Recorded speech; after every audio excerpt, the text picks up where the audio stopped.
speak on the budget. As Professor Saugata Roy at length talked about the fiscal deficit, the way the economy has contracted.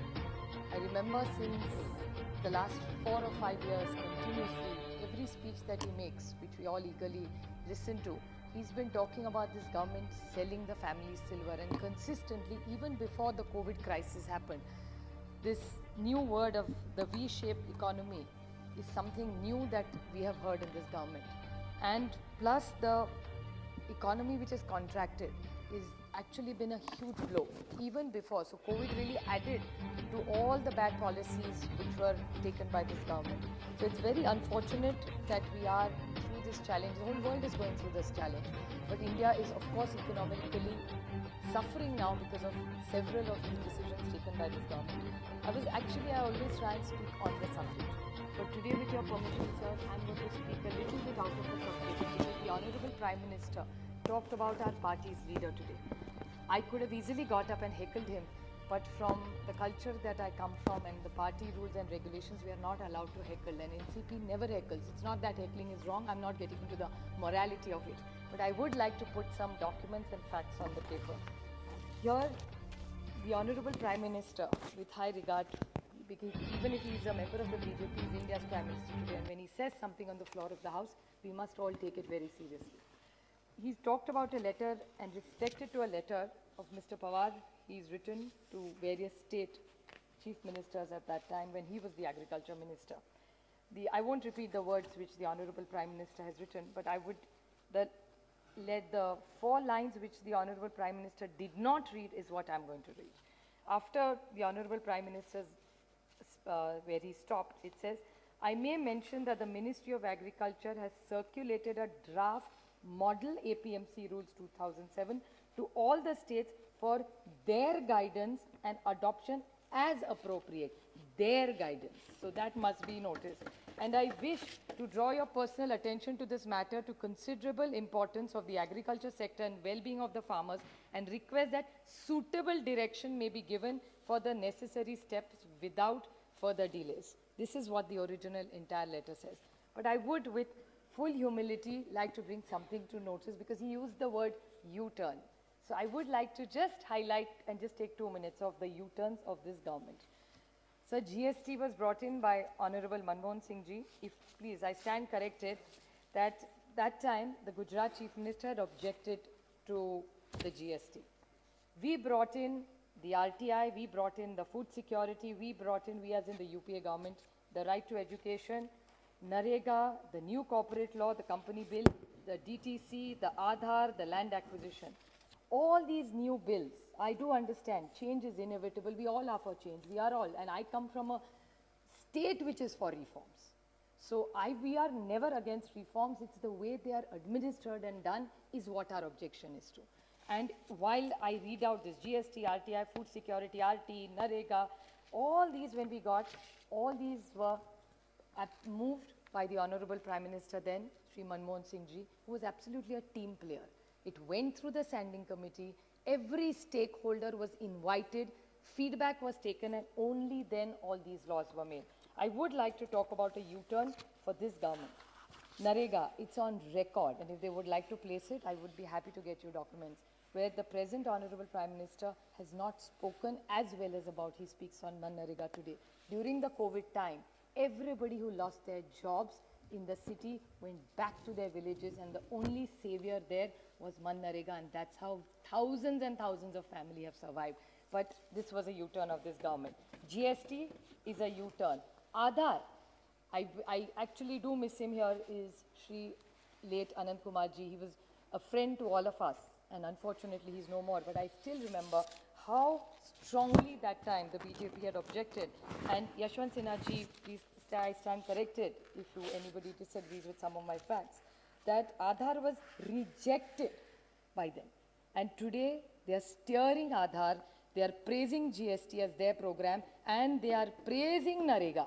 Now, are these U-turns or left turn, right turn, which turn? I really don't know. So, and the Honorable Prime Minister said intent versus content. everybody has a good intent. So when they do it, it's intent and content, and when we do it, it's a U-turn. It's a little unfair, especially coming from such a high office. So I would just like to put these things on record, that these things happen, and they are always demeaning institutions. Why do they always need the ordinance route? If they really wanted to bring these laws, why could they not take this? Now, logically speaking, sir, even if they were moved at that time, they were moved as recommendations for a change of the law. Why were the same route not followed? And if this was written to all the chief ministers, how come there was no agitation in 2004, 5, 6, and for all that decade that Mr. Pawar was the agriculture minister? I'm not here to defend. He's very capable of defending himself. But I just need to put the facts on the table since he was mentioned by the Honorable Prime Minister. That's all I wanted to say. And why are you running away from committees? These committees are very good institutions. Good feedback is taken. And I appreciate the Honorable Prime Minister's emotions. Yesterday and today, I'm actually seeing a different man. Leadership is about vulnerability. And he showed he was vulnerable yesterday and today. I wish there was continuity in this, and he showed the same vulnerability. He should open his arms, call the farmers and Mr. Tikait to his house for tea, and why not resolve it? If you can't resolve it that way, call the political leaders. If he feels there are politicians involved, why not call them? If there's a will, there's a way. So if he really wants to work around the farmers, let's stop this conflict, because this entire country and the global situation is not helping any of us with any aberration like this, especially the farmer, I think, who feeds us. So I think I want to put this on the table, and now I will come back on another U-turn. Since Dayanidhi Maran extensively talked about the vaccine, I would like to put that U-turn. It just occurred to me. The U-turn was the Honorable Nirmala Sitharaman ji. If I stand corrected, she went to Bihar for the manifesto of the BJP. And she promised at that they would give free vaccination in Bihar. I'm sure the vaccination has started. I'll be very happy if I get the details about the free vaccination that the government is doing in Bihar in her reply. It will be much appreciated, because if you're doing it in Bihar, why not in Maharashtra? We also need it, and I'm so happy. So if there must be some subsidy going there, no? So is your government doing it? Y'all have started? Are you putting this on the record that y'all have started free? Yeah, so are you doing it because you're a part of the government, if I understand right? So are you, no, your minister is saying he's doing it, so please put it on record if he's sure. Mr. Reddy is confirming that is, so if you're doing it, I'll be very happy if you can share. It's your government, no? It's your allies, y'all are forming the government. Please. Maharashtra can be happy to do it if you give us money. I'll tell you why. And if you're going to give us money, I'll tell you how we can do it. In a minute, I'll give you the solution. Since you're the finance minister, you understand finance better than me. Please continue. So I will definitely bring that to your notice. Now there are 2 points I need to bring to the notice of this government. You are talking about the GST compensation. Now, if you give us, the Honorable Finance Minister is there, and GST compensation that you owe us is, please understand the figure, so it's 26,597 crores. So 26,597 crores is what the government owes to us. So now, if you give us that money, we'll be happy to give the free vaccine. So if you give us this money, all our social sector programs are stuck because this compensation hasn't come. But I do like to give one thing to your notice, which is the difference between the finance minister, not you, the finance minister of cabinet, vis-a-vis our finance minister of Maharashtra. There's one huge contrast in this, that this finance minister of India has taken 12 crores from every MP without even asking us. It was, they just took it away from us. And today, everybody who asks us कि भैया हमारा MP lead चाहिए, वो तो मोदी जी ले गए MP lads कहाँ से दे 2.5 साल के लिए तो कुछ नहीं कर पाएंगे हम. And exactly opposite in the state, no MLA from all the 4 parties. This is the difference between Finance Minister of India and Finance Minister of Maharashtra. Finance Minister of Maharashtra has made sure every MLA, including from the opposition, gets 5 crores every year. No cut. 2 भी दिया, उसके ऊपर से 3 crore भी दिया. So they are giving 5. So obviously they are doing something right, considering GST is not coming, but they are managing something well. So I think maybe you all should pick a leaf from the Finance Minister of Maharashtra, Shri Ajit Pawar, I think he can guide you all run the ministry a little better. I mean, it's always good to take good ideas from people.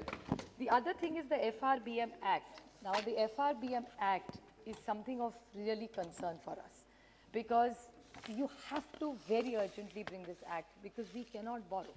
Central government is borrowing money, as Saugata Roy ji always said, there are family silver to be sold. States don't have so much family silver to sell. And that's not a model we really want to work on. We want a prosperous state. So what is the line of this government? Because we cannot borrow money.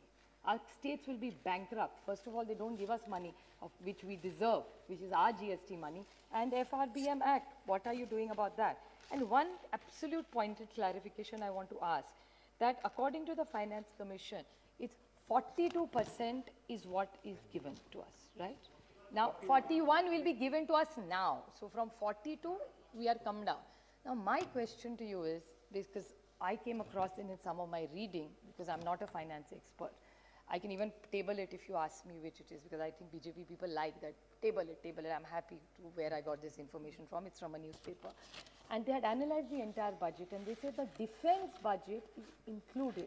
So does that mean the states are going to pay also for the defense? Then we will come down to 30 or 35%.